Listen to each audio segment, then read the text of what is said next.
Computer. Good morning. This is Black Crow Walking and Karen Morley coming to you from Australia, and we are currently studying The Course of Love by Mari Perron. Well, today we're excited to start a new chapter, chapter 9, and it is about the prodigal's return. I'm excited. I have no idea what that means. Off you go, Karen. Okay. Verse 1. So you wonder how it can be said that your heart is not deceived when it seems so often to deceive you. It seems as fickle as your mind, telling you one thing one day and one thing the next. Even more so than your mind, it seems to lead you astray, forcing you to walk through paths full of danger and treachery into the deepest darkness instead of toward the light. It is your emotions rather than your heart that would do this to you. Emotions speak the language of your separated self rather than the language of your heart. That's really interesting. They are the forward guard of your defense system, always on the lookout for what might or slight the little you that they deem under their protection, or the other little selves you deem under yours. But remember now, but remember now how, like to creation in form, if not in substance, what you have made. Creation needs no protection.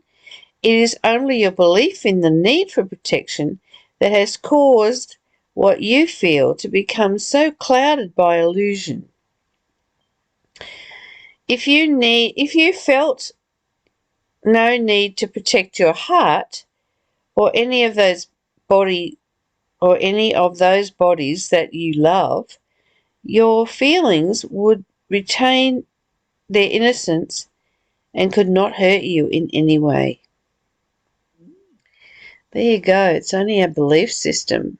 We've got all these spiritual people running around saying, oh, this is how you protect yourself. I have to protect myself.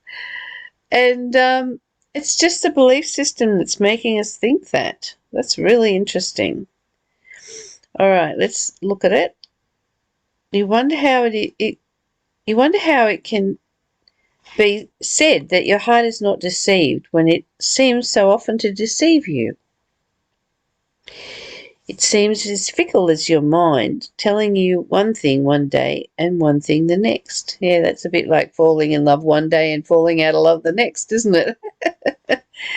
That's what we do.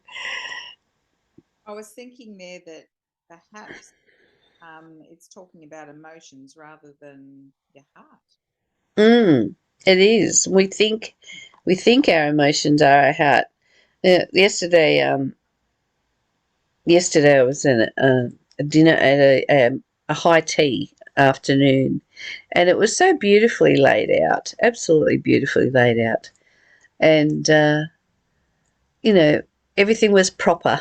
It had the proper cup of pot of tea and the proper milk jug and the creamer, and like a three-tiered thing, and it was my neighbour that was putting it on, and it was so beautifully set up, and I started to laugh, and she took total offence at me laughing, and I wasn't laughing because I wasn't laughing at her. I was laughing at the deliciousness of sitting down to a table like that, which I haven't done since I was a child, really. And I laughed because I was happy, and she took total offence at me laughing, and I had to explain myself. So, oh dear me. um, yeah, our emotions are, and as it says down further, we're kind of hunting for things to be upset about. Um, let's have a look at it further. Even more so that your mind, even more so than your mind, as it seems to lead you astray, forcing you to walk through paths full of danger and treachery into the deepest darkness instead of towards the light. It is your emotions rather than your heart that would do this to you. What's your thoughts on that, Karen?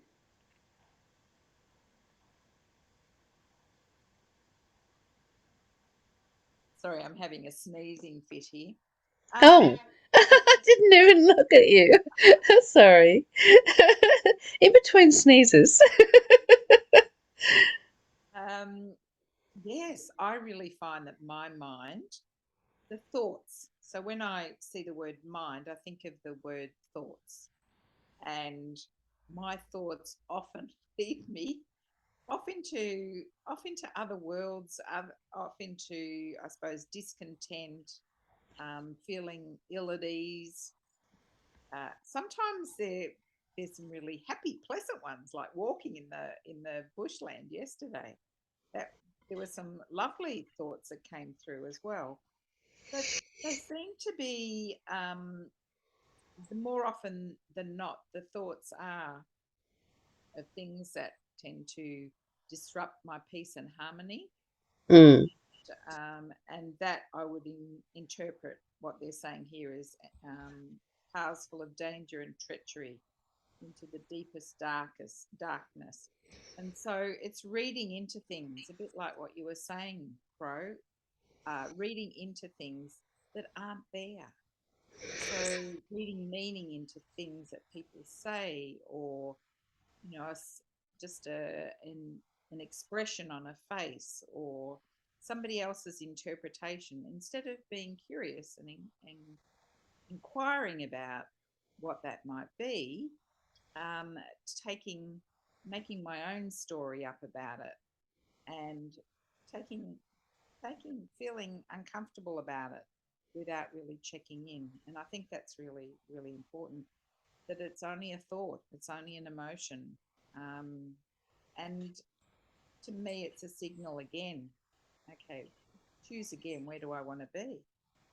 And to me, it's being in the heart and being in that light. And so there are opportunities to choose.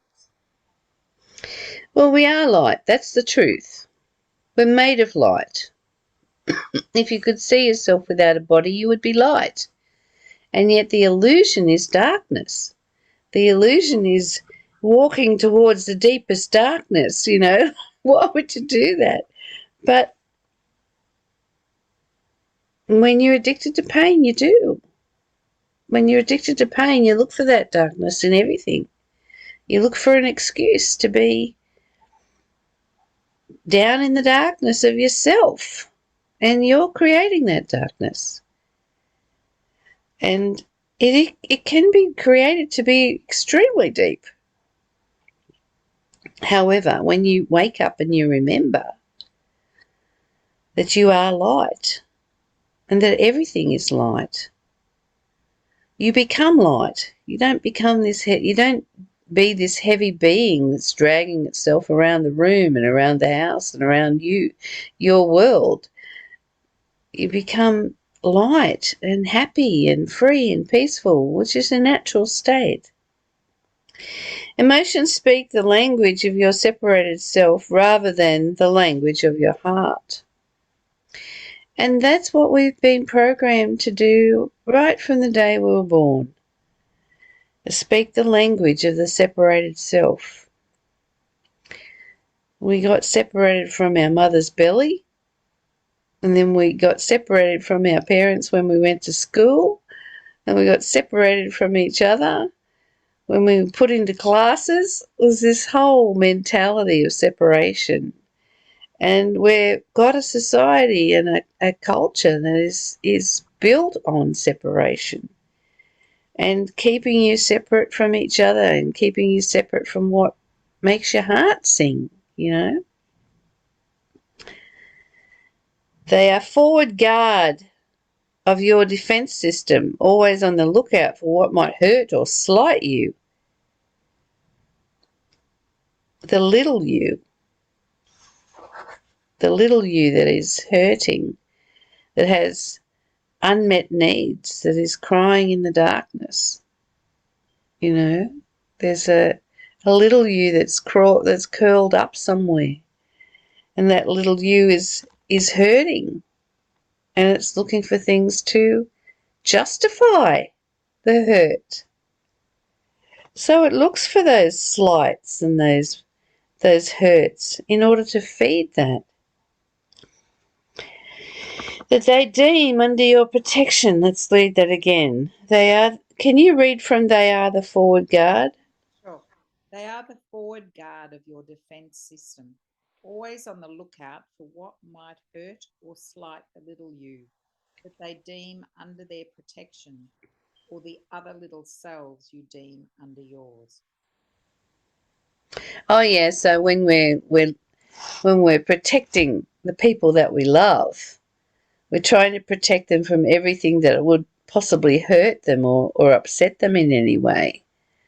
And yet that's their journey. It's not really ours. It's our business. But because we love them and we're mother ducking, we think that, we have to protect everybody we love. And we can't protect because protection is an illusion, just as safety is an illusion, When I think about the protection of others, so as a mother, that seems to be a part or instilled within us to protect our children, and there and that seems to continue until you realize that they are adults now when they do become adults, and they're on their own path, they're on their own journey. And to me, there's been a freedom when I have let go and gone, you know what, it is their life. They make choices that are theirs. There's Mm. always a twinge that comes up as a mother to go, but you know, is this the best for them? But there's also a thought that comes through that says, let it go, let it Mm. go. And there is a relief that's there when I do let it go. Instead of the constant, if I wanted to constantly worry, then I'd hold on to a lot of these things.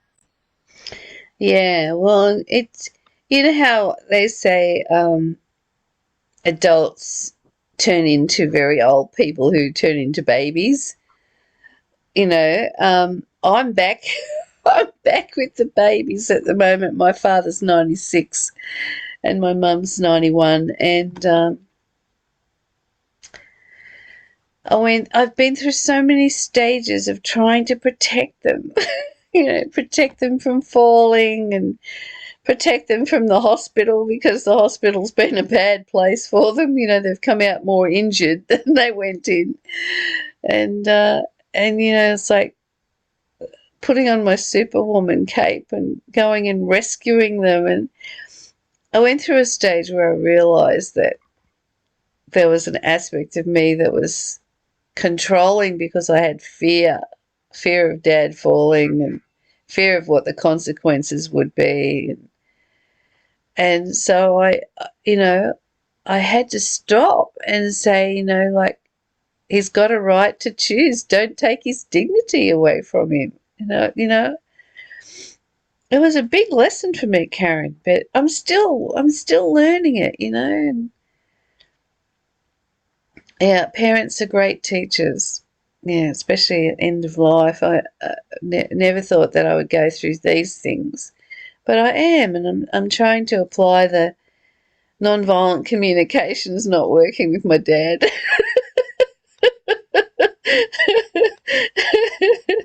Oh my god. Anyway, yeah, it's time to pull out all the pull out all the stops and try and be conscious around my parents. But the consciousness is sometimes quite hard to do. Oh dear, dear, dear. Oh, where are we up to? With regards to my parents being, they turn 90 next year, and Dad, his memory is not as sharp as it used to be. He was my go-to, and I know now I'm going through that process of accepting and And the love that I see as I walk in the door of their home and he greets me with, "It's so good to see you." And you know it's coming from that pure place from the heart.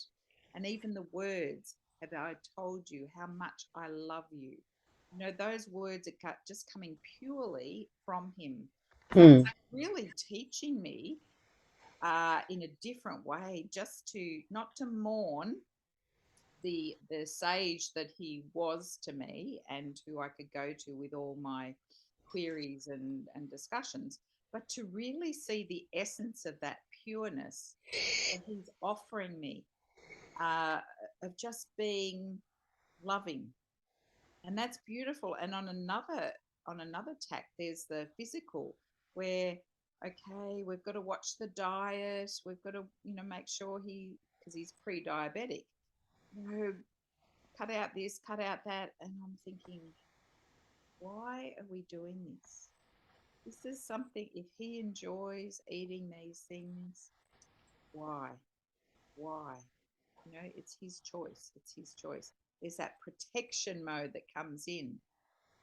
Is it going to create a greater quality of life by going down that path, or is it not? And yes, it's a fine line as a daughter. Yeah, especially a Cancerian daughter. Oh dear. Anyway, but remember how like to creation in form, if not in substance, what you have made is. Remember how like to creation in form, if not in substance, what you have made is. What does that mean? I'm not sure. Creation needs no protection. It is only your belief in the need for protection that has caused what you feel to become so clouded by illusion. Well, that bit I understand. It's only my beliefs in the need for protection that has caused what you feel to become so clouded by illusion. If you need no protection, if you need to protect, if you felt no need to protect your heart or any of these bodies that you love, your feelings would retain their innocence and could not hurt you in any way. So while we're protecting those that we love and protecting ourselves, I think for me, the key is the belief in the need for protection. mm, That that is causing all the issues. yeah, If I was just to trust and acknowledge that there is no need for protection, there isn't. It's a very tricky thing because I think, as you said, we get born and we're out there to protect ourselves. It seems to be a big wide world of something's going to get me, so I need to protect myself. well, look at all the videos that they've got now. The video games for the children is all about fighting. Fighting this person, jumping over there. And we've been infiltrated with the movies that we've watched, the games we've watched, and then we go to school and we find all these bullies, and it's dog eat dog out there at age 5. It's like, man. And the Cancerian in me wants to walk into that school and protect the child. And yeah, so there's what are we creating? That's the question. What is our creation? And are we creating from fear? Are we creating from a learned response that needs safety and protection? And safety and protection are an illusion. And it's only if you believe in them that you're going to need safety and protection. And then you're going to do all these rituals. Or you're going to set your life up so that you've got that protection. And, it's really then you're creating from the fear rather than from the lightness of being and the knowing that you are happiness, peace, and freedom. And whereabouts in freedom is there a need for protection? Whereabouts in happiness is there a need for protection? Whereabouts in peace is there a need for protection? There isn't. And they're in natural selves. So let's come back to who we are, being who we are in the true context of it. Mm. And that word fear, to me, it's a signal. As soon as I start to feel the signs of fear, it it needs to serve me as a warning that I'm heading down a path that requires protection, that I think requires protection. And so to come back and be still and stop and go, oh, fear signaling me. Where do I Mm. want to be? Where do I want to sit? Well, I don't want to sit here. I've stopped watching the news. I don't watch the news. Um, it feeds fear. Feeds fear. Mm. I remember living in North Carolina in the Smoky Mountains, and have a we didn't have a television signal, or the phone signal was very bad, and um, so I spent my days wandering around the forest in the Smoky Mountains, with the deer and you know with nature. Nature was my go-to, mate. Nature was where I spent most of my day, and the lightness that I felt, Karen, was just delicious. I wasn't filling myself with the news. And I at one stage said to my neighbour, um, would you let me know if there's a war? Because there's no way I would know about it. Anyway, yeah. Oh, dear. Oh, we're funny beings, really. And, we're so conditioned funny beings. And it's time to uncondition, unlearn all those things that have been taught to us by a completely dysfunctional family that had bought into the illusions of life that humanity created. Down through the ages, from eons and eons, we've been trained. And it's time to let go of that training and come back to the raw essence of ourselves, the waking up process, the consciousness, the living life through love and not through fear. I hope we can all achieve that today in some sense. Let go of those illusions that cause us to believe we need protection and come back to our natural selves. Good luck with that. I like the title, The Prodigal's Return. Ah, there it is. Coming back. It's Coming back. back. Coming back to ourselves. Lovely. Thank you for explaining that. Anything you'd like to share before we go, Karen? No, I think you've covered it. You've summed that up beautifully. Okay. All right. Until we meet again, we love you.